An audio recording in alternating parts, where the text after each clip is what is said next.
Assalamualaikum warahmatullahi wabarakatuh. Selamat pagi dan selamat siang anak-anak Bapak, siswa kelas 9. Pada kesempatan kali ini kita akan melanjutkan materi matematika kita di kelas 9 ini.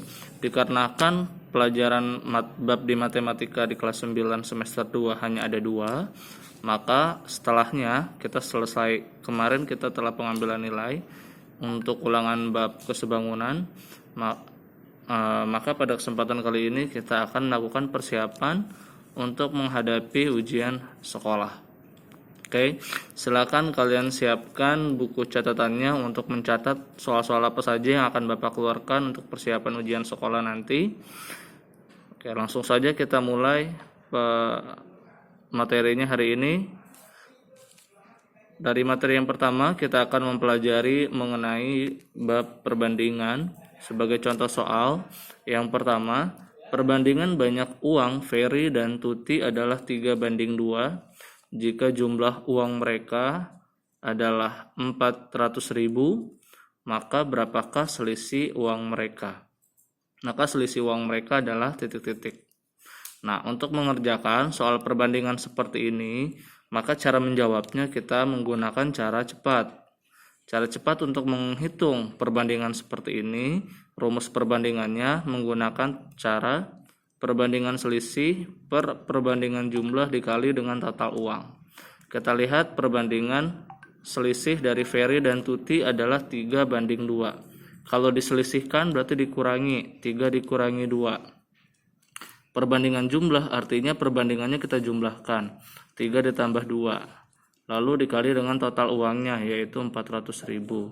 Berarti 3 dikurangi 2 jadi 1, 3 ditambah 2 menjadi 5, 1/5 dikalikan dengan 400.000, berarti hasilnya adalah 80.000. Jadi selisih uang mereka berdua adalah 80.000. Menggunakan cara cepat dari rumus yang sudah saya sediakan. Nah, untuk yang berikutnya nanti di soal ujian sekolah Bapak akan menanyakan mengenai bilangan berpangkat. Contohnya, yang pertama, tentukanlah hasil dari 2/4 dikali dengan 8/5 per 4/6 adalah titik-titik.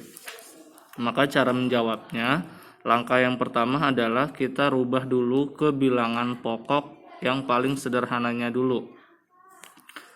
Misalkan 2/4, 8/5 sama 4/6, 2, 8, dan 4 itu bisa dirubah bilangan pokoknya menjadi angka 2.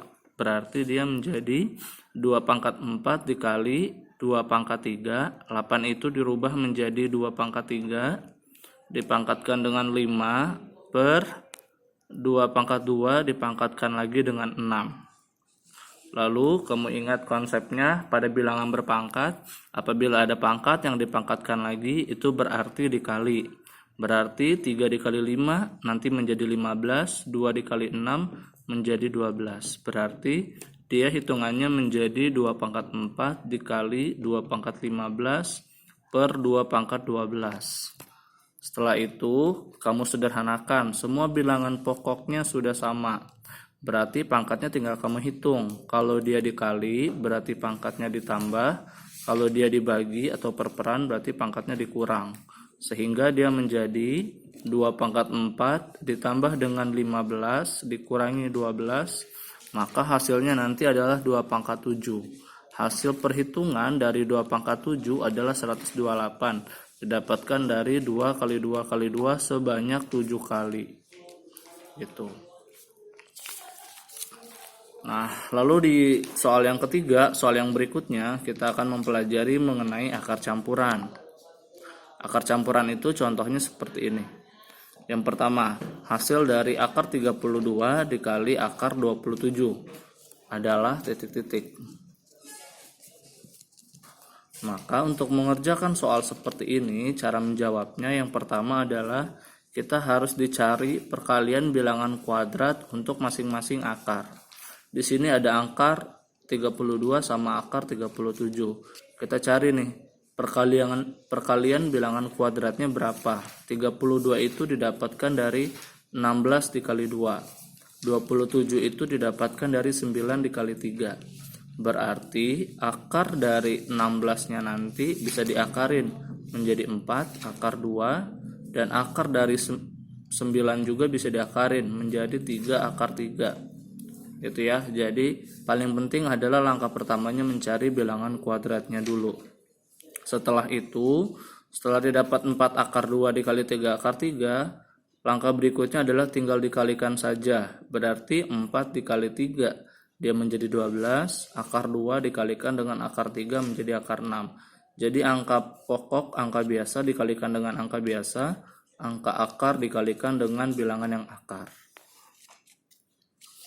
Lalu materi yang berikutnya adalah kita akan mempelajari mengenai merasionalkan bentuk akar. Contohnya adalah yang pertama, bentuk dari 5/4 tambah akar 11 jika dirasionalkan penyebutnya adalah titik-titik. Nah, bagaimanakah bentuk rasional dari persamaan akar ini, dari bilangan akar ini? Maka cara menjawabnya, langkah yang pertama adalah kita harus mengkalikan dulu dengan akar sekawan. Nah, soalnya tadi adalah 5/4 ditambah akar 11. Akar sekawannya adalah tinggal dirubah tanda tambah ini jadi pengurangan. Berarti akar sekawan dari 5/4 tambah akar 11 adalah 4 dikurangi akar 11 per 4 dikurangi akar 11. Hanya diganti tanda ini menjadi tanda negatif. Setelah itu, kamu kalikan pembilang dengan pembilang dan penyebut dengan penyebut. Berarti bagian atasnya menjadi 5 dikali dalam kurung 4 dikurangi akar 11. Ingat, untuk bagian pembilangnya, bagian atasnya, perkaliannya harus menggunakan tanda kurung seperti ini. Sementara itu, untuk mengkalikan bagian bawahnya, kamu kalikan secara langsung seperti ini. 4 kamu kalikan dengan 4, dia menjadi 16. Positif dikalikan dengan negatif, berarti dia menjadi negatif. Lalu akar 11 dikali akar 11, akarnya hilang, berarti menjadi angka 11 aja. Sehingga nanti pas kamu hitung dia menjadi 5 dikali dalam kurung 4 kurang akar 11 per 16 dikurangi sama 11. Lalu 5 dikali 5 dikali dalam kurung 4 dikurangi akar 11 per 16 dikurangin 11, hasilnya adalah 5. Nanti 5 sama 5-nya kamu coret. Sehingga jawabannya hanyalah yang ada di dalam kurungnya itu, menjadi 4 dikurangi akar 11. Begitulah cara untuk merasionalkan bentuk akar. Dan materi terakhir yang akan Bapak sampaikan pada hari ini adalah mengenai suku bunga tunggal. Apa itu suku bunga tunggal? Contohnya seperti ini. Yang pertama, Tito menabung di sebuah bank. Setelah 6 bulan, uangnya menjadi 3.120.000. Jadi dia mendapatkan bunga deposito dari banknya ya. Jadi dia nabung di bank, terus duitnya didiamkan selama 6 bulan. Pas dia ambil, duitnya menjadi 3.120.000. Nah, jika dia mendapatkan bunga 8% setahun, maka uang pertama yang dia tabung adalah titik-titik. Jadi pas si Tito nabung, duitnya nggak tahu nih berapa. Pas dia udah nabung selama 6 bulan, dibilangin sama bank dia dapat bunga 8% setahun. Pas dia narik, tiba-tiba duitnya jadi 3.120.000. Nah, kita cari tahu berapakah uang tabungan yang pertama disetor sama si Tito ke dalam bank.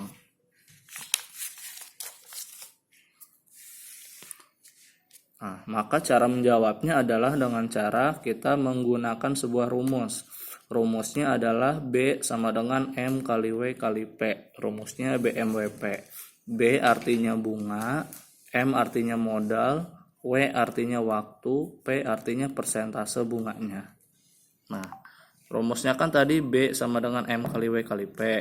Nah, pas dia ngambil kan duitnya 3.120.000. Kamu kurangin sama modal. 3.120.000 kalau dikurangin sama modal itu artinya adalah bunga. Jadi caranya gitu ya. Bunganya itu didapatkan dari 3.120.000 dikurangkan dengan modal. Sama dengan modal dikali waktu dia nabung adalah 6 bulan. Tetapi bunganya itu hitungannya setahun.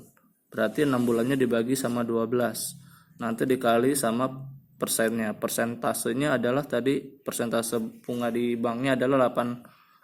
berarti dikali dengan 8 per 100. Dari sini kamu hitung lagi, berarti dia menjadi 3.120.000 dikurangin M sama dengan 12 sama 8 sama 6 kamu sederhanakan menjadi 2. 8 kamu bagi 2 menjadi 4, berarti dia menjadi 4 per 100 M.